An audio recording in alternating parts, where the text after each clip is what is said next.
Nagpasalamat ako kanimo o Ginoo sa tibuok kong kasing-kasing.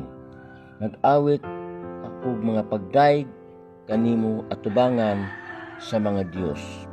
Muyokbo ako atubangan sa balaan mong templo ug magdaig sa imong ngalan. Tungod sa gugma mong walay paglubad ug sa imong pagkamatinud-anon, kay gipahimutang mo labaw sa tanang butang ang imong ngalan ug ang imong pulong. Sadyang gisangpit ko ikaw, gitubag mo ako ug gitugangan mo ang akong kalig-on.